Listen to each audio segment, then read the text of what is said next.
Media. Must say it is just appropriate as we honor and we acknowledge the contribution of women in the media to have our very own. And you've been at the forefront here at Salaamedia on many an event, and also at the same time in terms of your experience, your guidance, your support, your help. And it's just fair and it's just appropriate that we feature you and we honor you as part of our Women in the Media series throughout this month of August. Shukran, it's a real privilege and an honor to be amongst, I look at my fellow sisters who have been acknowledged. It's really huge for issues to fill, or rather, I say a huge laptop or huge pen to fill. Appa, let's start and let's just go back to your involvement, your interest in the media, and if you could just take us through some of the defining moments. How did this all come about, and your passion for the media? So, you know what? When I sit back and I think the spark was ignited when I was very, very young. I grew up in Ferreira's town. So I lived in Court Street, which is the next street is South Street. And as you know, South Street, not known now for Latuli House, but in those years, South Street was known for the Star. So you know that the Star offices were based in South Street, and actually it was a whole block. So the printing press was actually open facing on President Street, but alongside Court Street as well. And yes, one of my daily chores was to go and get a newspaper for my parents. My father was an avid reader, and you know, in those days, in the height of apartheid, um, news people used to consume news, and so I remember, and I was told because the Star had four editions a day, so throughout the day would print, and I would be tasked to get the latest one in the evening, and that was the four stars. So it needed to have the four stars on there. So I was very curious. I used to see as a young girl all these journalists, and for me, because it was a perfect days, by those times, the journalists of the stars were uh, pro democracy. They were liberal, and when I went there as a young girl, I mean, they would greet you. My first encounter was treating me with dignity was actually the journalists from the star would take an interest when you come speak to us. What are you studying? Which school you attending? So I think it was the ground was set there that my interest in the media came from the star. And then as I grew older, even in school, I was I don't know, it was just innate to be a community activist. To stand up for those that have been marginalized. If there was issues to speak up, I was always deputized to be the one to represent for any issue. Yes, So Appa, I just think that's where the interest lies. yeah, what you say is very, very true. And I think this is where many of us actually grew up because we grew up in an era where there was no television and we relied a lot on the print media for news and for being kept updated. So, I'm not too sure whether all of that still exists now, just how many people still look at print media because we've got so many other forms. But coming to your involvement in radio, and let's talk about radio. How did that start for you?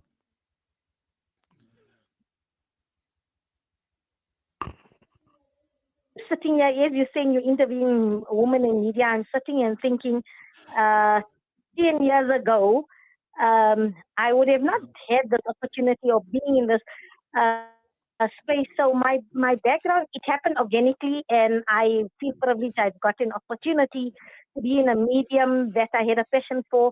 So my background, I've majored in education in psychology and communications. So I started off as being an educational expert. I was a volunteer with Salaamedia Salam Foundation, and then through I think just encouragement from our Marhum Ibrahim Gangat, Azad Wadi, Brother Ponti, Brother Shamshir, our director, saying, please come on and host a show on educational insights and provide educational advice and counsel to parents. And alhamdulillah, that show was very popular and well received. And then thereafter, I don't know, management seen faith in me in terms of my abilities because I was always behind the scene. Brother Inayat, sharing content, telling you, Brother Inayat, you know what, the Rohingya crisis happening, let's do this, do a program on this, child is happening wherever. I used to send you even private messages. Let's put this on the platform. And then management in Salaamedia had faith in me in terms of saying, please, you need to now be in the forefront as well. You need to use this platform and raise issues. And alhamdulillah, we've managed through my time there, through raising in just you played the promo of Nakima Fredericks. I am currently assisting her in terms of getting the Federation of Judo to have a look at their rules, to be inclusive, to let's allow her to participate in her hijab, receive her medals. This is going to go international. So that's where I see myself in media. This is a very, very powerful platform. It's a platform of privilege. And this is what I do because I've been given this opportunity in this platform. I'd like to amplify voices and use this as an instrument for change.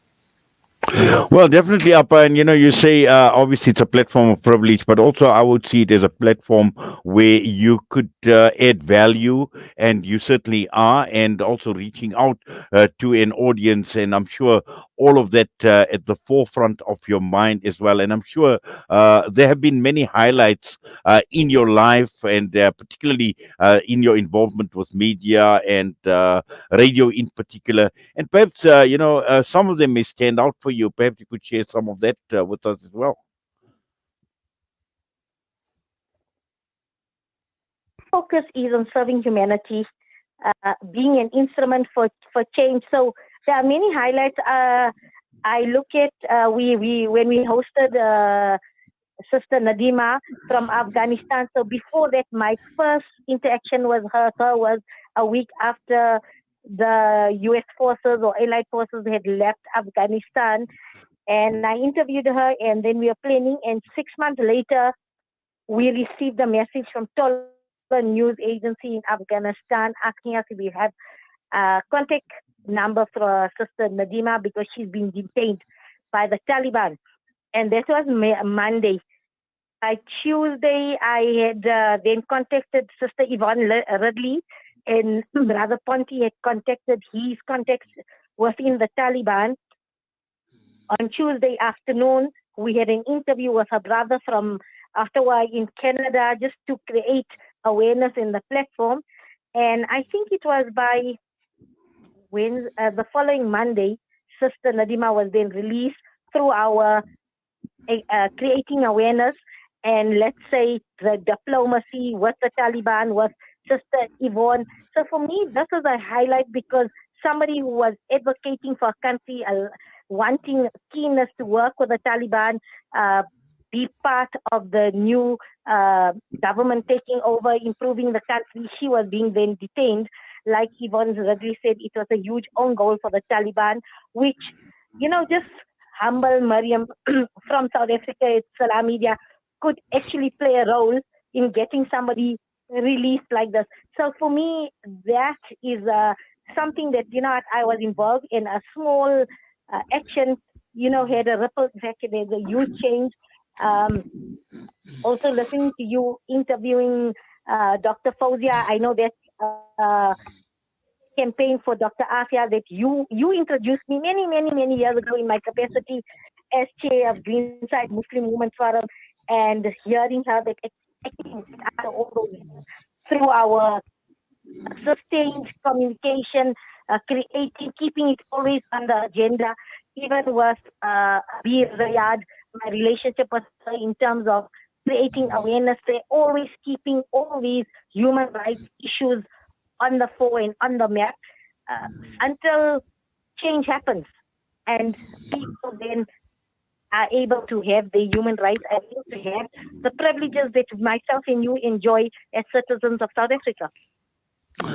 Well, Abba Mariam, I must say, obviously, we've seen you grow in the media, and we've seen your passion, we've seen your desire, we see your involvement even in our meetings in terms of how you passionate you are about media in general, and also in terms of specific causes that we have undertaken over a period of time. And alhamdulillah, for us, it's been an absolute privilege and a pleasure to be involved with you. But people outside the media circles, your family, those close to you, I'm sure that they've been an inspiration to you as well. Absolutely. First of all, I'd like to acknowledge my parents, my father, who is the one who introduced me. Read the newspaper when we were young. I don't even remember this. I'm taking you back to your primary school days, but we had a segment. We had to do daily news. You have to bring your daily news, and he used to say, "You go and read the paper, you analyze, and you create your own daily news." So, like I said, I have to acknowledge my father there, and then as I said in a recent interview with Muslim woman, I had a full of strength in my father and a silent cheerleader. And Alhamdulillah, um, my transition then I was gifted to my spouse, Adil, and he has been my rock, my pillar of strength. You've met him, my silent support system. Well, definitely, And definitely. In he's fact, and Alhamdulillah. yeah, in fact, even at the time when Ruwan Shah was around, I remember, obviously he was at the forefront as well, together with yourself. And I think the type of support that we get from our families is extremely important. And I think all of us experience it. I mean, for me, my pillar of strength has always been my father, actually, my marhum father. And it's just so much that I owe to him. And I'm sure, it's exactly the same with you. About Mariam, being a woman in the media sometimes obviously has its own challenges, and also now that you've had you I would say you a veteran, for want of a better term, as far as the media is concerned, just looking at future generations, and particularly young Muslim women wanting their space in the media, just from your experiences, what are some of the things that they should be thinking about? So, with the advent of social media and the way the different platforms, the way news is now consumed and that.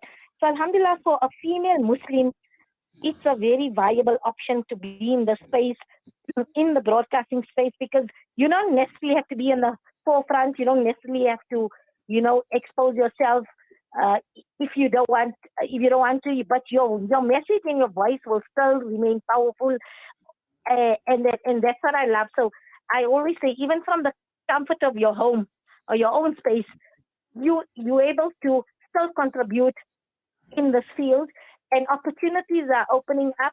Look, because of my personality, I've been I've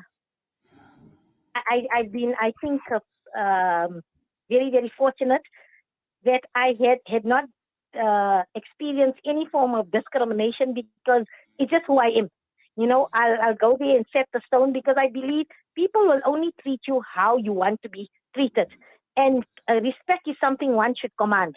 It's very closely aligned to confidence. So if you command that respect and that confidence, you get people thinking. So I mean, I've been in environments also, just as a Muslim being in a non-Muslim environment. I was in school governing bodies, resident association, being a female Muslim, and I came adorned in my hijab, and I know what they're thinking. Oppressed female, what she has to contribute in that. And within 10, 15 minutes, attitudes around me change, because I make it happen. I make it happen, and I make it stand for that. What, my hijab doesn't oppress me. Wearing the hijab doesn't oppress me. My mahrams or any spouse or any Muslim man in my community does not oppress us, and that is not what Islam is. So, female Muslim is not oppressed. Yes, they are females in certain circumstances that find themselves being oppressed, but that is not because of the deen. That is because maybe it happens, it's a societal ill, but it's not because Islam has dictated so. So I think also for females to understand that um, we should command respect, we should skill ourselves, we should educate our daughters and our sons about being confident, but at the same time remaining modest, remaining dignified, and we are ambassadors. So wherever we go, we are Muslims. We are South African Muslims, and we are ambassadors for South Africa, and we are ambassadors for our Deen. And that is always at the back of my mind. And I like to give back to communities. So currently, at Salaamedia also, we take our intern program seriously, and we train our interns to give them opportunities. So as much as we ourselves rise in our careers in the media, I think it's important that we are mentors to the younger generation, taking them under our wings, guiding them, and create opportunities for them, because this is what a legacy. It's not only what we're going to do the then and now, but we all have to reflect in terms of what is our legacy we will leave behind in our various fields. Yes, Abba Mariam, Alhamdulillah, all these qualities, all these attributes, Alhamdulillah, we've seen a lot in you as well. And this is the reason why we are so honored to have you as part of the Salam Media team, and also appreciative of the fact, with all the inspiration that you bring, the support that you have brought to the team over and over again, particularly when there have been events, and also in terms of just your general contribution towards Salam Media in terms of content, in terms of what we get out in the public domain as well. All of that, we've seen all these contributions come through from you, and that is the reason why I must say it's been an absolute pleasure for me personally, and also the entire Salam Media team, to be able to feature you this morning on Women in Media, and to acknowledge, and also at the same time to thank you for your immense contribution. So all the best to you, inshallah. Allah Ta'ala give you the strength to continue, the health as well, Appa, and I'm sure there's a lot more that you have to offer just through your presence in the media as well. Assalamu alaikum wa rahmatullahi wa barakatuh. Wa alaikum salam wa rahmatullahi wa barakatuh. But before I leave, Brother Inayat, I'll be remiss if I didn't say that you were, and you still are a mentor to me in terms of your knowledge on global outlook, global politics, just the natural way that you speak, and your interest and your knowledge in terms of what's happening around the world, and also in terms of your mediation skills and hosting skills. We have panel discussions. And let me tell you, today on air, I listen and I take notes in terms of your presentation, in terms of how you moderate. So when you are asking about mentors, you are there as well, included in the people that I've learned for in this field. So shukran to you as well. I mean, and I appreciate your sentiments. Just make dua Allah Ta'ala grant us sincerity in what we do, Appa Mariam. But once again, Jazakallah for your time this morning. Assalamu alaikum wa rahmatullahi wa barakatuh. Wa alaikum salam wa rahmatullahi wa barakatuh. Apa Mariam Mia with us this morning, featuring obviously a legend for us here at Salam Media in the media space. And inshallah, the legacy that she speaks of is a legacy that will remain for a long, long time with us right here on Salam Media. With that, we're going to go for a break. We come back, we have one more interview, and this is a live crossover to Al Quds this morning. Ayub Dadabai, a regular visitor to Al-Aqsa, and also the up and coming Al-Aqsa Educational and Spiritual Tour. He will be operating this tour together with spiritual guidance with Maulana Musa Akudi. Listen